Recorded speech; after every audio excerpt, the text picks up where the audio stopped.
The Jurassic World Evolution Dilophosaurus isn't very good.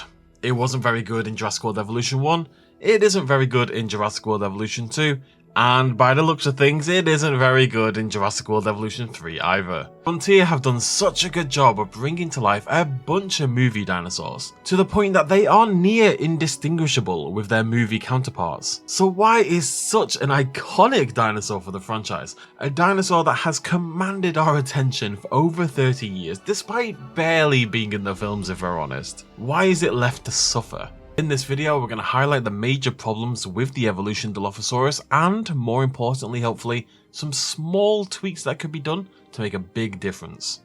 Now, it is worth noting that Frontier have been willing to go back and fix designs before. We had the great dinosaur size fix of Jurassic World Evolution 1, and in their other big park game, Planet Zoo, who could forget the bizarre initial Binturong, something that was fixed pretty bloody quickly. My hope is that with maybe a little bit of noise around the Dilophosaurus, we could see a similar change, although I may be over-exaggerating my reach here a little bit.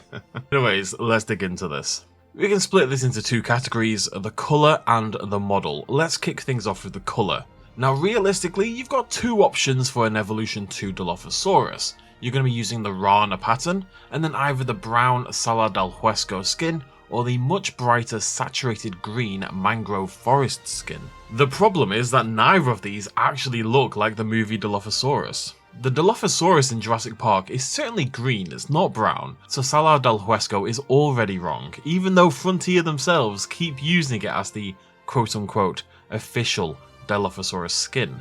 But it's not the bright green of the mangrove forest skin either. Now, it's not always easy to tell in the film because of the nighttime lighting, but if we take a peek behind the scenes to Stan Winston Studios, you can see that the Dilophosaurus really is a dark, desaturated green. If we compare the Stan Winston Dilophosaurus with the Evolution 2 ones, you can probably see that, we're looking for something about halfway between the two.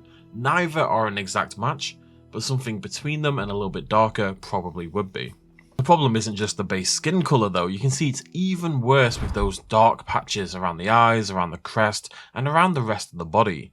It's simply not the right colour, and it's not the right colour on any of the patterns. On Rana, we get this sort of muddy brown version in Jurassic World Evolution, but in Jurassic Park it's this dark, greenish, bluish sort of coloration, nearly black in its colour. This issue actually extends even further to the frill itself. There's a lot of problems here compared to the movie version. The red is too thick and it's not got the sort of same jagged sort of effect that the film version does. The red also doesn't have the strong white outline that is present in the film version. And the black spots around the frill are missing in their entirety. This isn't just a behind the scenes thing either, all of these things are visible in the film, although they're a little bit harder to spot. But they're there. The funny thing about this is I went back and looked at the Jurassic World Evolution 1 Dilophosaurus. Now the skin wasn't right there either, but the frill is a whole lot better. The frill is much closer to the movie version than the Evolution 2 version. They actually made it worse in the new game. I would suggest the frill skin also looks a little bit weird when folded down, but that we can't really blame Frontier for that one. Even Spielberg and Stan Winston clearly didn't know what to do about that. Little fun continuity thing here for you.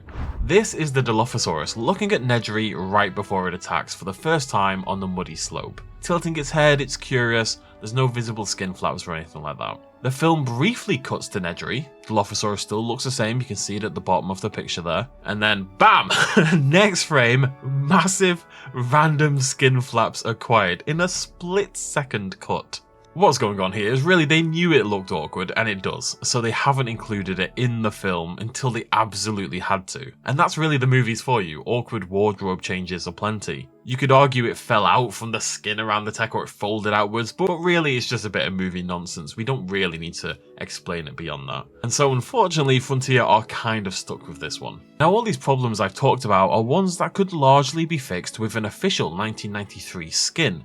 And it's worth noting here, and I don't think I ever actually realised this, Dilophosaurus is the only Jurassic Park screen dinosaur in Jurassic World Evolution 2 that doesn't have a proper 1993 skin. The other 5 all have an official skin based on the film, but Dilophosaurus has been neglected. That said, even if we did get a proper skin for 1993, there are still model changes that need to be made. Now, these do seem to be minor tweaks, but they'd go a long way to making the dinosaur feel a lot more like its film counterpart. You might not even know why it's wrong, but I think most of us, if we play with the Evolution Dilophosaurus, it just feels wrong. It doesn't look right.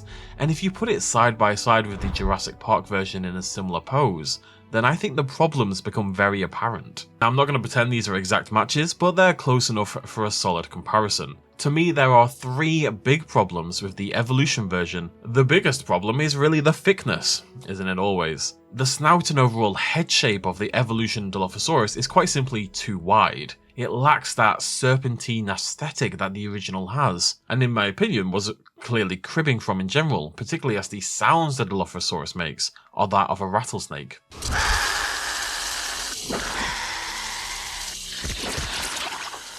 Of course, amongst others, but the Dilophosaurus was made with snakes in mind. The Evolution Dilo is stout when it should be long and skinny. If you compare the tongue shape and length between the two, you can really see how different the overall shape of the mouth is. I would say in particular the front of the snout is the major offender here. It's maybe up to 20 to 25% wider than it probably should be.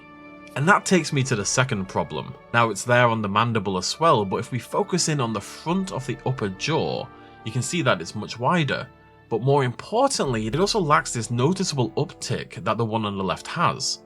The jaw of the Evolution Dilophosaurus is generally speaking a lot straighter than the Jurassic Park version, and once again that kind of softens the design and lessens that serpentine quality. It also has a knock-on effect of making things like the nostrils too big and widely set as well.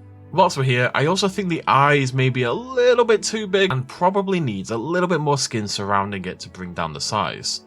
Not to bang on that one drum too hard because I'm a terrible drummer, but this would also once again emphasize those more snake-like qualities. Right now it's less terrifying snaky hunter and more open to the front camera accidentally.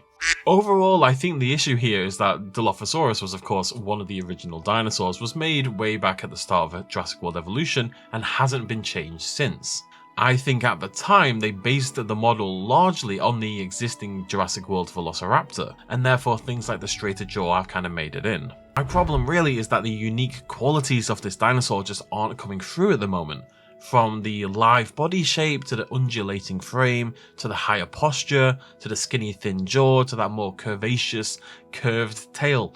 None of this is really coming through in the Evolution version. Now, I'm not going to go into the size debate, that's one that's raged for generations now. I'm personally okay with the size matching the one in Jurassic Park, even if I personally believe after what we've seen in Dominion and after what we saw in Jurassic World, it should probably be a little bit bigger. But with a brand new game coming out, it's high time in my opinion that the Dilo gets the love it so clearly needs and deserves. It is, in my opinion, the dinosaur that is by far the furthest away from resembling its film counterpart. It needs a new, movie-accurate skin and some small model tweaks to bring it in line with the movie version. Now, I'm not going to pretend that's a 5-minute job, and I think it would be doing a disservice to game dev to pretend this is like a tiny amount of work. There's always, bigger complications to consider.